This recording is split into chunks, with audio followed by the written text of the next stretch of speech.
Дивіться у цьому випуску. У ПАРі вимагають відставки президента. Прошу вас піти із посади. Ви більше не можете керувати роботою нашої асамблеї. Мешканці Криму жаліються на ціни та тарифи. Сейчас русские законы такие, это по русским правилам сейчас так. Мы с вас берем. Кримсько-татарський дитячий колектив виступав на Дні дітей у Туреччині.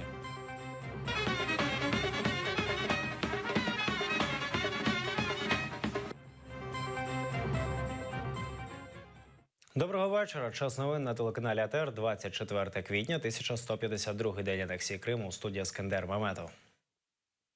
Українська делегація вимагає відставки президента Парламентської асамблеї Ради Європи через його візит до Сирії в компанії російських депутатів. Педро Аграмунт тимчасово відмовився від головування у ПАРі. Місце головуючого обійняв віце-президент Роджер Гейл. Аграмунт, відкриваючи сесію у ПАРі, заявив, що поїхав до Сирії не як представник асамблеї, а як іспанський депутат. Генсек ПАРі Войцех Савіцький оголосив, що Аграмунт погодився відповісти на запитання депутатів на окремому засіданні, що відбудеться завтра. Це огидно, коли наш керівник, голова Парламентської асамблеї Ради Європи, стоїть поруч з людиною, яка вбиває своїх же людей, застосовуючи газ.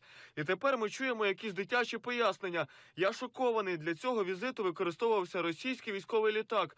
Прошу вас піти із посади. Ви більше не можете керувати роботою нашої асамблеї. Чийгозу відмовили в домашньому арешті. Захист заступника голови Меджлісу вимагав пом'якшити запобіжний захід для Ахтема Чийгоза. Приводом до цього адвокат Ніколай Полозов назвав рішення Міжнародного Гаазького суду про ліквідацію расової дискримінації в Криму. Ахтему Чийгозу закидають організацію масових заворушень 26 лютого 2014 року під стінами Верховної Ради Криму. Защита считает, что решение Международного суда имеет непосредственное отношение к делу Ахтема Чийгоза и к делу 26 февраля. После известных событий на скамье подсудимых оказались исключительно только крымские татары, в то время как известно, что в этих событиях принимали участие люди разных национальностей, и не крымские татары организовывали народное ополчение за несколько дней до этих событий, не крымские татары организовывали самооборону Крыма, провоцировали 26 числа своих оппонентов на активные действия. Это делали представители ополчения под руководством Сергея Аксенова. Український політв'язень Андрій Коломієць поскаржився у Європейський суд з прав людини. Його представляють адвокати Олександр Попков та Ірина Хрунова. Коломієць стверджує, що у російської влади не було правових підстав переслідувати його, оскільки він є громадянином України, а приводом для звинувачення стала його участь у подіях на території України. Сторона захисту вважає, що були порушені права українця на справедливий суд і на свободу зібрань. Коломійця засудили на 10 років позбавлення волі. Його звинуватили в замаху на вбивство двох колишніх співробітників підрозділу «Беркут» під час Євромайдану у Києві. Також коломійця затримали на території Кабардино-Балкарії, а потім перевезли до Криму. Российский суд не вправе был рассматривать данное уголовное дело, не вправе был сажать Андрея Коломийца в тюрьму. Это происходило в Украине, и никакого отношения Россия к этому вообще не имела. Поэтому мы считаем, что здесь нарушена статья 6 Европейской конвенции по правам человека. Суд не основан на законе. То есть он должен был быть создан на основании закона, а здесь совершенно не российская юрисдикция. Второе нарушение той же статьи 6 это то, что гражданину Коломийца, который фактически владел только бытовым русским языком, ему не предоставляли переводчика, и он большую часть материалов не мог понимать по-русски. То есть там юридические термины, решения судов, какие-то ходатайства, аресты, все на русском языке, а он учился в Украине, жил в Украине и владел русским, очень мало. Сейдамет Мустафаєв вийшов на свободу. Вдома його чекали родичі та друзі. На честь визволення Сейдамета влаштували святковий обід. 13 квітня підконтрольний Кремлю Бахчисарайський районний суд присудив Сейдамету Мустафаєву 10 діб адмінарешту за участь у так званому несанкціонованому мітингу під час обшуку в будинку Сірана Салієва. Того дня російські силовики затримали 8 кримських татар, 6 з них призначили від 2 до 10 діб адмінарешту, а одному кримчанину – штраф. Вот этот клуб специально для бахчисарайской семерки, ребят, которые не побоялись выйти к дому следопыта, у которого провели обыск непонятно за что. Нагнали кучу бездельников, хотя по сути можно было просто позвонить, либо по повестке вызвать на беседу. Я и там, да, и здесь как бы делаю дуа, да, за братьев, которые сидят в местах заключений, да, как и из Крыма, так и со всего материка, да, которые сидят намного дольше, да, чем 10 суток. Также отдельно за Руслана Зейтулаева, да, то, чтобы братьев освободили, да, он пошел на такое, да, то, что 2 недели уже не кушает, объявляет голодовку, да.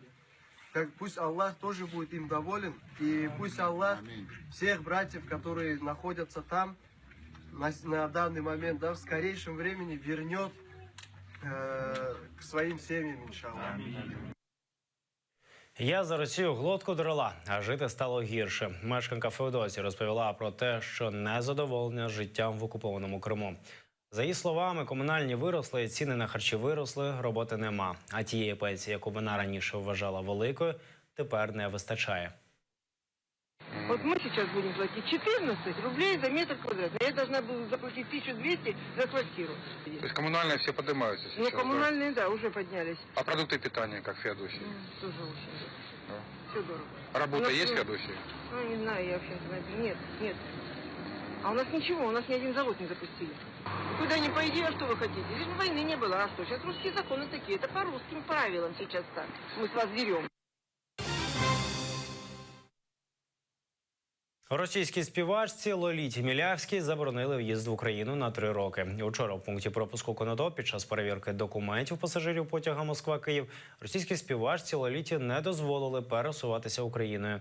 За інформацією прикордонників, співачка у 2015-му з концертом була в окупованому Росією Криму. Кордон перетнула всупереч українського законодавства. Мілявська записала відео, де прокоментувала заборону. Я не могу навестить своего ребенка, который заболел, потому что мне запрещен въезд в Украину. Вот, пересаживают сразу на другой поезд. Что делать? За посещение Керчи в 2015 году.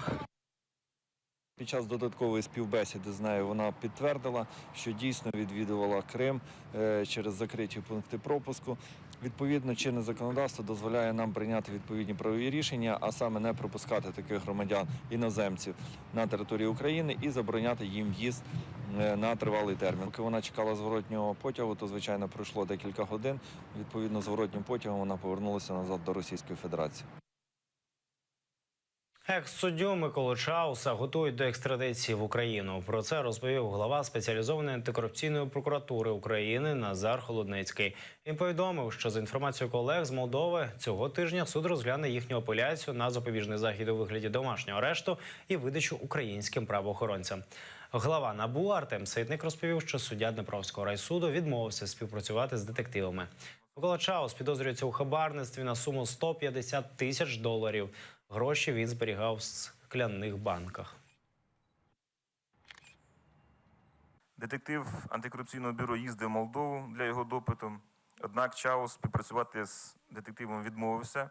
Не відповів на запитання, з яких міркувань він попросив політичного притулку в Молдові. Моя особиста думка, як директора НАБУ, просто таких міркувань взагалі немає. Тому що політична складова в цій справі повністю відсутня. Є банальний хабар, який належним чином задокументований.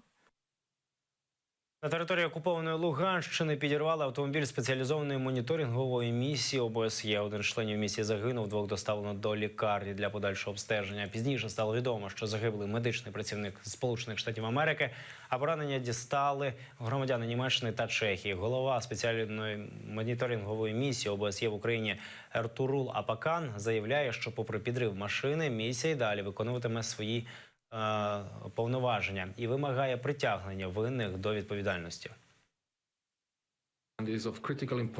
Крайне важно, чтобы тот, кто заложил мину, понес ответственность за гибель и ранение наших сотрудников. Мы по-прежнему твердо привержены выполнению нашего мандата и будем и дальше выполнять свою роль в обеспечении мира в Украине. Бойовики 34 рази відкривали вогонь по силах АТО, в результаті чого один український військовий загинув, ще двоє отримали поранення. На Луганському напрямку з мінометів калібру 82 мм, гранатометів, великокаліберних кулеметів терористи били по українських позиціях в районах Новозванівки. Опорні пункти поблизу станиці Луганської обстрілювали з БМП і гранатометів. З озброєння БТР і автоматичних гранатометів бойовики били біля Новоолександрівки. З гранатометів і стрілецької зброї вони обстріляли українських воїнів у Валуйському. На Донецькому напрямку вогнем мінометів калібру 120 та 82 мм, гранатометів різних систем та великокаліберних кулеметів противник накривав позиції наших військ у районі Троїцького. По захисниках Авдіївки ворог гатив зі 120-мм мінометів, протитанкових гранатометів та кулеметів великих калібрів. По оборонцях Пісків, Луганського та Новоселівки 2 вів вогонь з мінометів калібру 82 мм та гранатометів.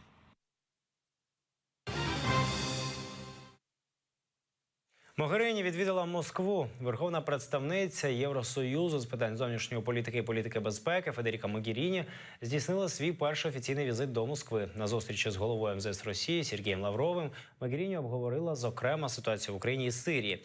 По закінченні переговорів обидва посадовці провели спільну прес-конференцію. Обидві сторони визначили спільний діалог корисним і конструктивним. Позиція ЄС не визнавати анексію Криму є принциповою і незмінною. І це не лише стосується Євросоюзу, а й наших партнерів у світі.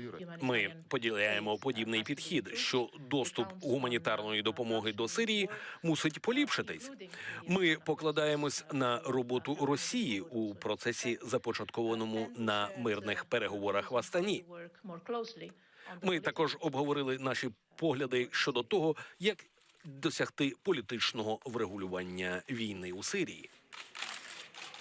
Рассчитываю, что наши коллеги из Евросоюза в своей работе с правительством Украины будут добиваться строгого выполнения минских договоренностей. Мы при этом готовы в полной мере пройти свою часть пути как гаранты этих договоренностей. Макрон і Ле Пен пройшли у другий тур виборів президента Франції. Екс-міністр економіки Еммануель Макрон отримав 23,75% голосів, а лідерка партії «Національний фронт» Марін Ле Пен – 21,53% голосів. Такі остаточні результати голосування поширило МВС країни. Другий тур виборів у Франції відбудеться 7 травня. Марі Ле Пен не раз заявляла про свою проросійську позицію, у тому числі закликала визнати анексію Криму Росією. Я хочу стать вашим президентом через 2 недели. Президентом народа Франции. Президентом патриотов, которые выступают против угрозы национализма. Люди хотят перемен. Именно поэтому сегодня они отстранили от власти 2 крупные партии, которые правили страной более 30 лет. Французский народ должен воспользоваться открывшейся перед ним исторической возможностью, потому что сейчас мы стоим перед лицом оголтелой глобализации, которая угрожает самой нашей цивилизации. И вопрос будет решен в зависимости от исхода этих выборов. Дитячий ансамбль з Києва «Крима і Ляси» взяв участь у святкуванні Дня дітей у Туреччині. В рамках 39-го міжнародного дитячого фестивалю ТРТ кримсько-татарська делегація та ще понад 350 дітей з 22 країн світу взяли участь у святковій ході вулицями міста Невшехір з національними і турецькими прапорами. День дітей відзначається з 1920 року за заповітом першого президента Турецької республіки Кемаля Ататюрка, який вважав, що майбутнє нації закладається у дитинстві. Цього дня дорослі мали на час поступитися своїм авторитетом дітям.